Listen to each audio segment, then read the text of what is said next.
¿Usted estuvo en la fundación del MLN desde el comienzo? Sí, el MLN tiene como gestación previa un planteo federal. Se pertenecía a otra organización, entonces había compañeros socialistas, había compañeros de origen anarquista, compañeros independientes, y se funcionaba en una relación federal de apoyo esencialmente a la lucha de los cañeros y de apoyo a las manifestaciones gremiales de la época. Cuando ese apoyo se va profundizando, en alguna medida el MLN, del punto de vista práctico, es hijo de una operación clandestina nunca hecha, que fracasó. Es hijo de una derrota. Se trataba de liberar de un tren a dos cañeros que habían caído presos por hacer una expropiación para mantener la olla y la comida del campamento porque no había plata. Les fue mal y fueron presos. Quienes apoyábamos esa lucha organizaron la ocupación de un tren, rescatarlos de un tren, y eso era bastante sencillo desde el punto de vista militar. El quid de la cuestión era cómo escurrirse en el interior, después, con dos presos rescatados. Esa operación no se pudo concretar porque alguien que tenía que pasar la hora y el día se asustó. Y del balance que hicimos autocríticamente, surgió la decisión que teníamos que dejar de ser una organización federal para tener una unidad común. Y ese es el hecho que empujó, algo que creo que de todas maneras se hubiera dado. Fuimos desde el pique una organización clandestina, no necesariamente militar, pero que tenía que...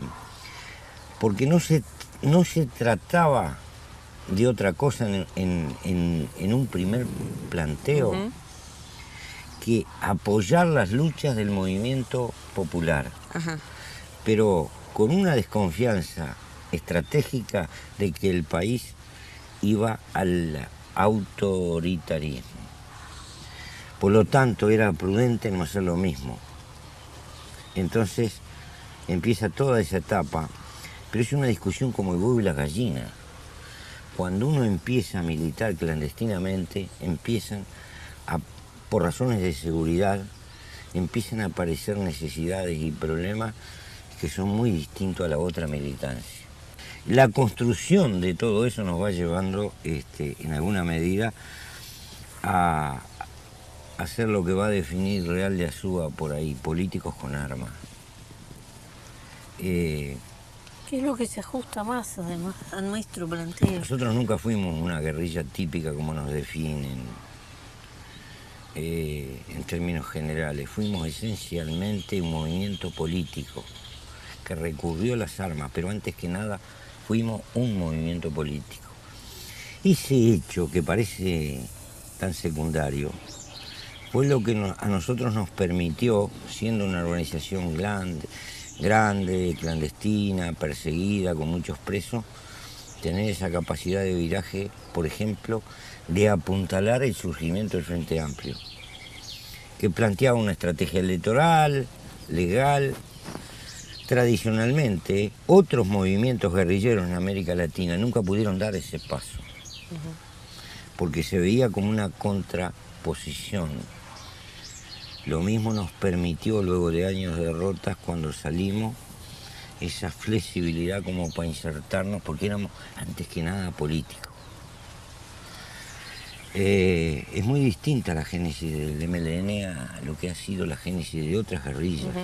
Además, nosotros nunca al ser un país achatado, ¿no? Nosotros estábamos en las ciudades, entonces nunca tuvimos esa impronta del campamento militar que le dejó a otras guerrillas una forma de vida y de razonamiento distinta, ¿no? decir, acá había que tener una doble vida metida en la mitad de los barrios, de las distintas ciudades, en el interior mucho más difícil. Decía Sendik, las ciudades del interior son como montecitos raros, se ve todo. Entonces había que tener mucho cuidado para sobrevivir. Y teníamos a toda la cátedra cubana en contra, ¿no? Que decía que la ciudad era la muerte de la guerrilla.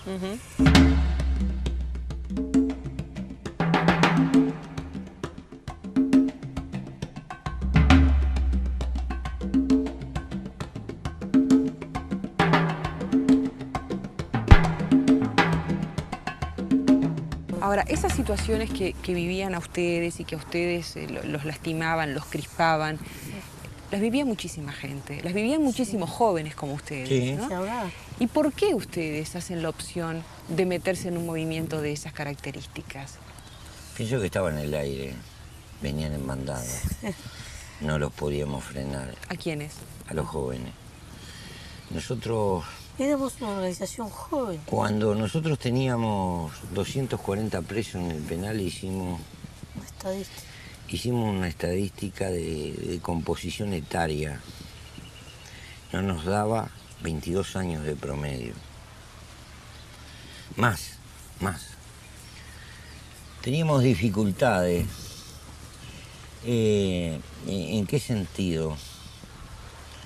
Cometimos históricamente algo que es el error de sobresaturación, de saturación. La gente se nos disparaba del movimiento social y quería entrar en la organización. No lo precisábamos, nos complicaba la vida, más bien. Es lo mismo que dice Sarabia a principios del siglo, si tuviera 5.000 hombres menos.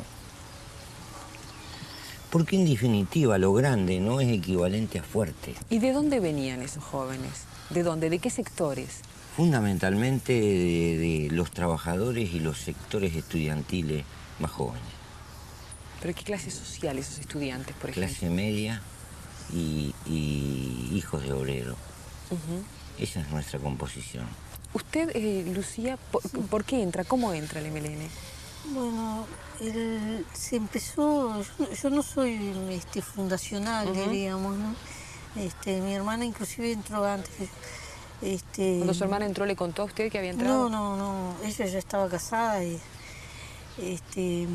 yo hacía un trabajo de extensión universitaria con la Facultad de Arquitectura y bueno, y trabajábamos con el párroco, un párroco de La Teja, del cura Monzón, que después anduvo por varios lados, una persona extraordinaria. Trabajábamos en la cachimba del Piojo, que no había asentamientos como es hoy, era más bien al revés la cosa, esos eran las excepciones.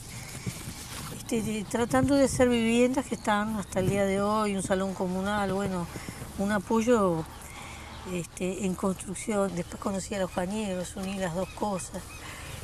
Y bueno, en un momento dado mi hermana pasó a la clandestinidad y ahí tuve una puerta, diríamos, le di algún apoyo en ese momento del pasaje a la clandestinidad. Es un momento difícil y eso generó un vínculo, estuvimos discutiendo y ese fue mi... ¿Qué pasa con las familias de ustedes cuando ustedes desaparecen o entran en la clandestinidad? O usted, sin haber entrado en la clandestinidad, de todas maneras tiene movimientos raros, supongo, ¿no?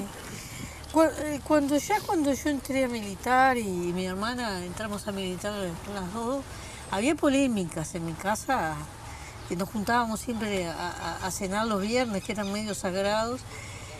Se discutía de todo, desde la guerra de Vietnam, que estaba en su... ¿Porque no hay un abandono de la familia en quien elige esta vida? La gente que tenía familia formada, familia personal formada, es una opción mucho más dura. En mi caso no, porque yo era soltera y tenía disponibilidad en mi vida, diríamos, ¿no? Ahora, con mi familia nunca perdí el vínculo, porque de algún modo uno siempre busca alguna forma de hacerle llegar en qué anda y cómo anda y si está bien. o qué pasó, ¿no? Lucía, al mismo tiempo usted continúa trabajando, estudiando, Sí. llevando adelante su labor y su trabajo se vuelve en algún momento clave, ¿verdad? Porque hubo un Sí. episodio que ha pasado a la historia vinculado al MLN de denuncia que partió de una investigación suya en la financiera Monti. Sí, yo andaba buscando trabajo como le pasa a todos nos pasa a alguna altura de la vida. Hacía mis trabajitos de dibujante por aquí y por allá, pero siempre eran cosas que empezaban y terminaban y ya eran años difíciles para vivir. Mi padre estaba enfermo y la carrera que yo había elegido es una carrera cara. Entonces estaba buscando trabajo y bueno, por un conocido conseguí ese trabajo. Yo sabía lo que era la financiera Monti, ni sabía en lo que estaba, ¿no? Pero al poco tiempo de estar me di cuenta que eso, bueno, era, digamos, la parte clandestina o negra del Banco de Crédito. Entonces tuve un dilema de conciencia, ¿no? Porque me sentía avalando algo que no compartía. ¿Qué hago? Me dije a mí misma que hago, bueno, me puedo ir y me voy. Puedo buscar cómo denunciarlo y anduve buscando por varios lados.